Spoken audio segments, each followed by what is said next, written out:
Hi beautiful ladies, welcome back to my channel. So today I want to talk to you about beauty supply stores and why you should stop shopping there if you are a Black exotical and if you care about pedestalizing yourself and promoting your image. I've spoken about this quite a few times on my channel, the importance of Black women taking ownership of their images in order to promote better representation. I've said before and I'll say again, you are responsible for your own representation. No one else is responsible for that for you. And so it is impractical to expect other groups of people to represent you and to represent you positively. And you also need to understand and accept the fact we live in a capitalist society. And so with capitalism, there can only be one master, there can only be one person on top. And so oftentimes other groups of people will operate in the best interest of themselves. And a part of that also means diminishing or demoting other people's images so that you can naturally look like the winner in every situation. It's not a pleasant reality, but unfortunately it is what it is. And so if you want to survive, you have to know how to play the game. And a part of playing the game is being mindful of the businesses that you support and also being mindful of how you are being represented by these businesses and these corporations. One of these entities that play a huge role in Black women's images are non-Black owned beauty supply stores, particularly Korean beauty supply stores. They dominate in this industry. Now, you know that it is nothing against Korean specifically. And so I love Korean culture. I love K-beauty products. And it's not just Koreans who negatively portray and treat Black women. There are other non-Black beauty supply owners who have a stake in this. But for the most part, it is dominated by the Korean market. I understand why beauty supply stores are attractive to Black women in particular because they're convenient, they're readily accessible, and most of their items are priced for Black consumers. So I understand the appeal in that regard. However, I have an issue with Black identified women shopping at beauty supply stores for a number of reasons. And one of that is the fact that you seldom see a Black woman behind cash or in a management position. And this is by design. This pretty much tells you that them choosing to have you on the floor selling to customers and then having non-Black staff behind the cash pretty much sends a message that they don't trust you, essentially. They don't trust your image. You're just there to work for them and essentially make them money. And honestly, it gives like slave plantation vibes. You work in the field and you do all the hard work and all the labor for me, while I kind of just stay in the big house overseeing everything, making sure that you're staying on task and doing things properly. And in 2024, especially with a community that is so woke, I find it very surprising that Black women support businesses that are blatantly telling you that they do not value you or see you as an equal. And I think that's partially because Black people are still very much so blinded by Black and white, quite literally. Black people are so kind of fixated on what white people are doing and white people being the devil and white people being racist. And yes, while North America and the West in general has a contentious past between Blacks and whites, this fixation of white people being in the wrong has kind of blinded Black people from seeing the bigger picture, and this is just one example of that. Another reason why I think that shopping at a beauty supply store is problematic is for the obvious reason that Black women have been mistreated by these non-Black shop owners multiple times. There are multiple incidents of Black women being physically harmed, physically attacked, verbally attacked, even something as minor as being followed and being watched for stealing. And mind you, I used to work in a beauty supply store when I was in high school, and a lot of the Black women that entered beauty supply stores were loud, they were aggressive, and a lot of them stole, including some of the employees. So it's not like Black people were kind of helping with this stereotype, but shoplifting And theft is nothing new to any retail space, which is why corporations have measures in place to catch shoplifters, regardless of the shoplifter's racial and ethnic profile. They look at your behavior rather than automatically looking at you and saying, oh, because you're black, we suspect that you're going to shoplift, like at Walmart, for example, or Target. Okay, they know better for the most part than to look at you and be like, oh, go follow that black girl because she looks like she's going to steal.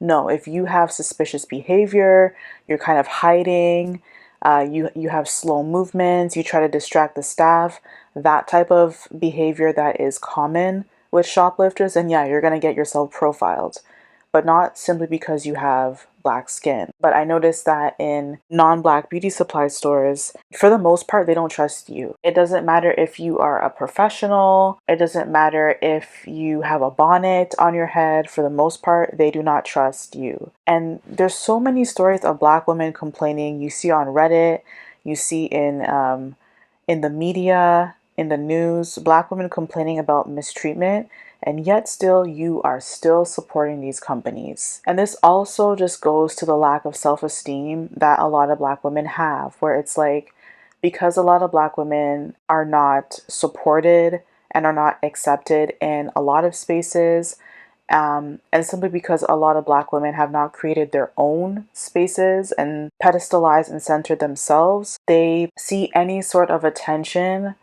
or any space that caters to them as a positive space, even if it is abusive. Furthermore, and this is intentional, these beauty supply stores, particularly the Korean beauty supply stores, they enter predominantly black spaces, and it will often be in the hood. It'll often be in neighborhoods and communities where they have a low socioeconomic status. So people typically are less educated and do not understand the social ramifications of representation. They're able to get away from it.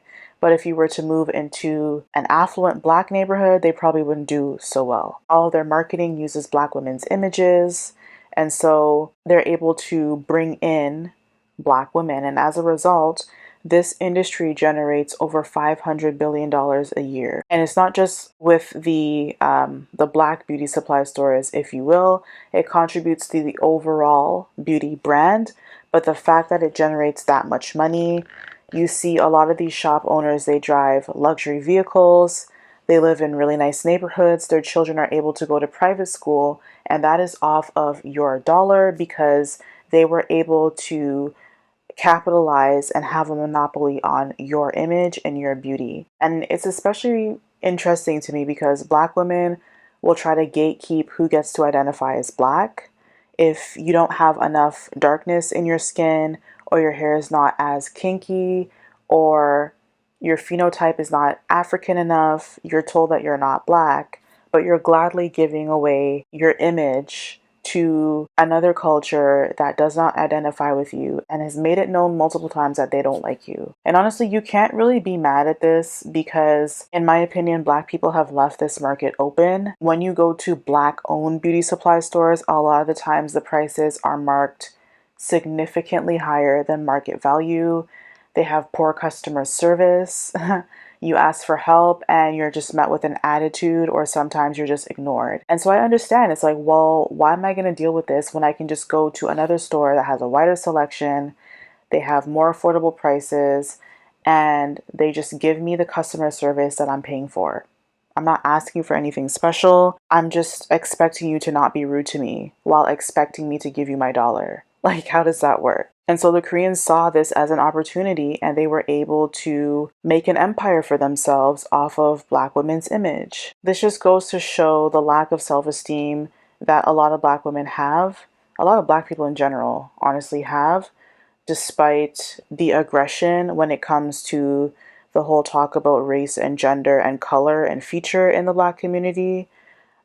Because you could never, ever enter a community, a Korean community, a non-black community at that point, and sell their products and their image to them. You would never be able to enter their communities. And a lot of times, even when it comes to services, a lot of times other races hire people to be their lawyers, to be their real estate agents, to be their doctors. They will only hire someone from their community, okay? Because they understand the power of keeping the dollar within your own community.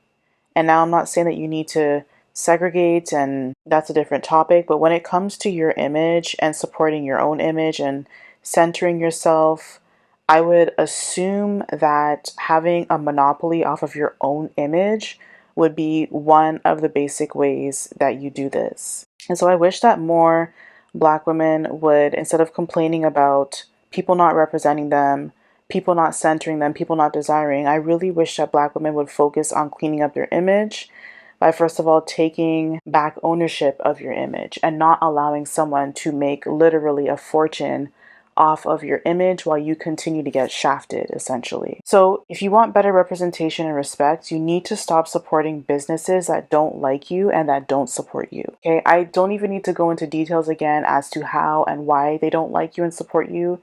It's very obvious. It's not even a question. And you could easily argue and say, oh, well, it's just a business and, they're just trying to make a living. Okay, but they're doing it off of your image. And you don't see this with any other community. You don't see any other community making money from any other community aside from Black people. If they're not making money off of themselves, the next best thing is to make it off of Black people, because Black people have not mastered the art of centering themselves positively. All right. So if you're looking for beauty supply products, shop at what I call neutral retailers. So retailers that kind of serve everybody.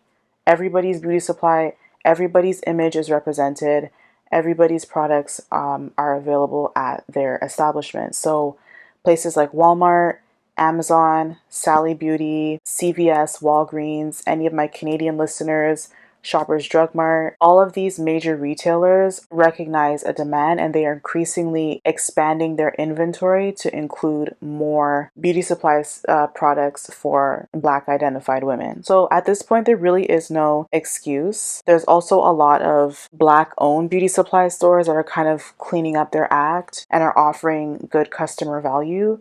So you can check them out. There's a lot of online retailers as well. Like, there really is no excuse. I think we just need to break out of laziness and just stop going with what you're familiar with just because it's something that you and your mom and your friends and everyone have been doing for generations, and just simply change your behavior and your habits. When you stop supporting these beauty supply stores, you're telling the world that no, like, you're not going to have a monopoly over me. You're not going to get to control my image. You're not going to make money off of my image. If anyone's going to make money off of my image, it's going to be me. Okay. And you can even take it a step further and start your own beauty supply store. Literally copy the Koreans' business model. And I keep mentioning Koreans. They're not the only ones, as I said before, who are in this industry, but they are the leaders in this industry. They own the most Black beauty supply stores, essentially. So copy their business model.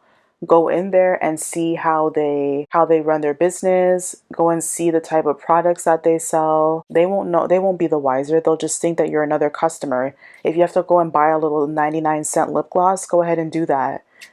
So it won't raise suspicions, but just go and see what they do. If you work at a beauty supply store, learn the business, okay? Volunteer to do more so that you can learn the business and start your own.